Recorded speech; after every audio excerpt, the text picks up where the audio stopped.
Penúltimas, o seu programa de entrevistas e debates aqui da TV UERJ Online, hoje com a presença do Luiz Felipe. Obrigada, professor de Geografia. E vamos falar sobre as manifestações que vêm ocorrendo nos últimos dias no centro, sobre a paralisação que está desde 8 de agosto dos professores. Os professores vêm reivindicando sobre o atual plano de governo, plano de cargos e salários do governo. Explica um pouco mais para a gente. É um plano que a prefeitura, a gestão tanto da prefeitura quanto estadual, vem tendo uma linha política, né, de reforçar a meritocracia. Né? Qual é o problema? O grande questionamento que se faz da categoria é que é uma meritocracia autoritária, pura e simples, por titulação, sem que o professor tenha condições de aumentar a sua titulação, a sua qualidade como docente. E, além, entre outras coisas, a lógica da dedicação exclusiva, né, de formatar toda uma dedicação exclusiva para todo um corpo do magistério, principalmente no caso agora que está em foco, é a manifestação, é a esfera municipal, mas que a gente sabe que é também um projeto do governo do Estado, né, a ideia de ter um professor exclusivo.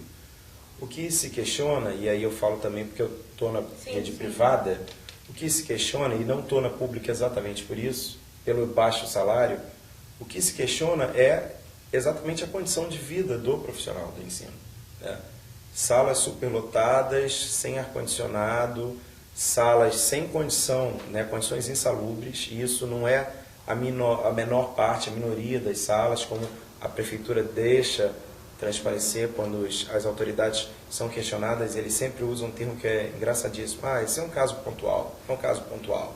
É um caso pontual em toda a rede, né? Quer dizer, não é pontual. Salários baixos, né?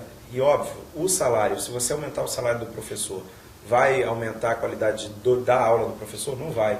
Não vai. Se você dobrar o meu salário, eu não vou melhorar, não vou ficar 2 vezes melhor. Isso é uma das questões que os professores abordam. E é uma das colocações da prefeitura também, né, sempre dos governos, a segurar o aumento de salário. Ou, na verdade, atrelar o aumento de salário a uma lógica meritocrática.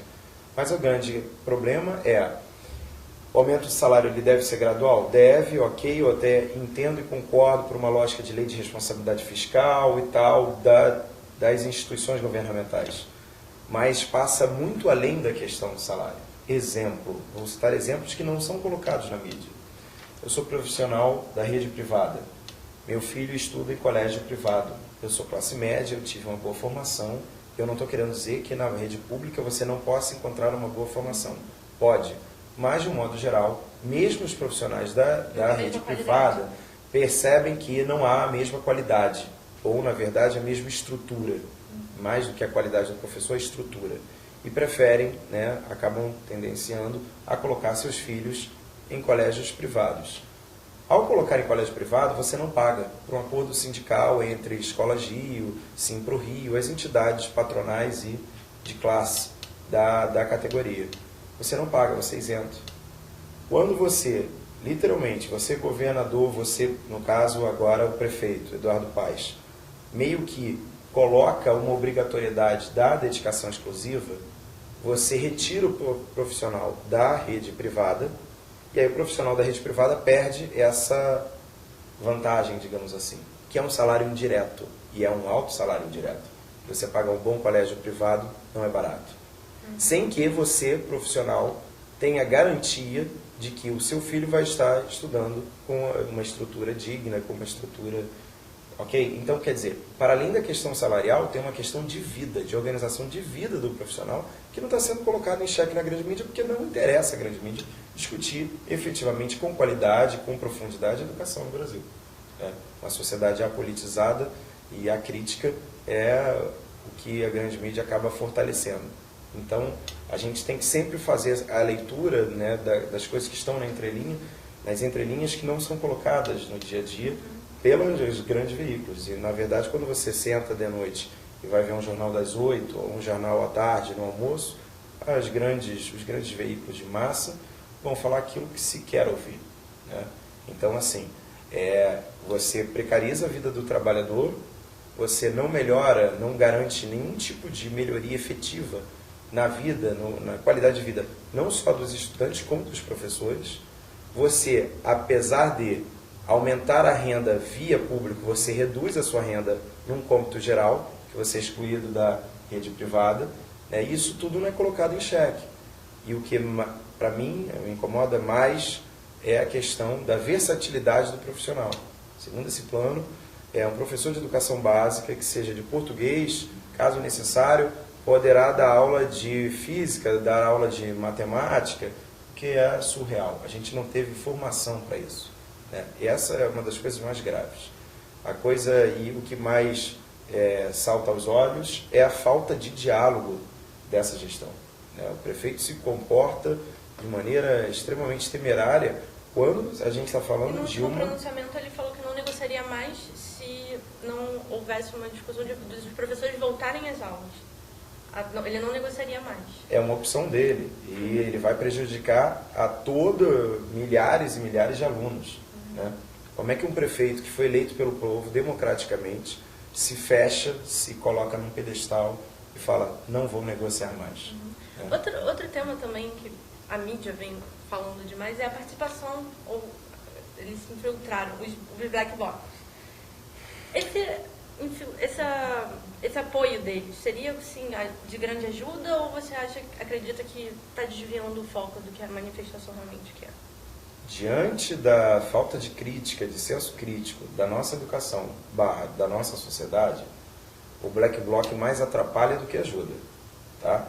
Porque o uso político que as grandes mídias vão fazer do black bloc é um grupo quase que terrorista, fascista, que desestabiliza, que quebra a infraestrutura, blá, blá, blá, blá, blá, blá.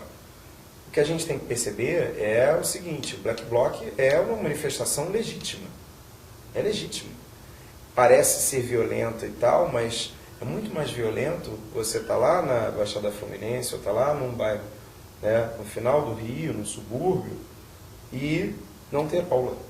É muito mais violento você ir a um posto de saúde e ver pessoas morrendo que não tem médico. Tá? Essa violência cotidiana, ela acaba gerando um nível de extremismo político, de polarização política, que interessa a quem está no governo. E aí a mídia acaba reforçando isso. Né? Então as capas dos principais jornais, né, ao retratar, agora nessa semana, ao retratar sobre a greve, foram extremamente fascistas e tendenciosas. Né? E é aquela coisa, como é que você acaba se deixando levar por uma lógica conservadora de classe média? Que é isso que nós somos, conservadores de classe média. O cara de classe média não quer grandes revoluções, ele não quer grandes mudanças. O cara de classe média, ele sabe que o menino lá na ponta, né, o filho do pobre, se ele estudar demais, ele vai tirar a vaga na universidade do seu filho. O cara de classe média, ele sabe que ele pagou um carro, a prestação, e fez todo um esforço para construir um patrimônio, ele em momento algum quer botar em risco o seu patrimônio. Ok? Então o Black Bloc, com a sensação, ou na verdade com a expressão, com a tática, né, com o método de violência, de quebradeira, e você vê que é bem focado. Né? É simplesmente sistema de transporte e basicamente bancos, que é o setor que mais lucra de toda a economia brasileira desde o Plano Real. Então, assim, eu não vi Black Bloc ainda, pode ser que eu tenha desconhecimento, quebrar uma escola ou quebrar um hospital. Ok? Então, assim, é legítimo. Você pode não concordar, como eu também não concordo com o método, mas é legítimo. E é legítimo e ganhou um espaço que não tinha, exatamente porque as esferas, principalmente governamentais, municipais e estaduais, criaram uma lógica de governabilidade, né, muito tendenciosa, daquela ideia de somos um rio, como na verdade não somos um rio, somos múltiplos rios. Somos um rio extremamente plural, que tem vicissitudes, tem problemáticas locais, demandas locais que não são atendidas. E aí, né, diante desse quadro, diante também de uma sociedade que não teve educação, que não teve oportunidade durante tantas décadas, a gente tem um quadro social histórico muito complicado, né, temos comunidades extremamente desfavorecidas e que ainda estão na mão de poder paralelo, que obviamente vão se infiltrar dentro dessas manifestações como grupos extremados. E a postura da polícia me incomoda muito mais do que o Black Bloc.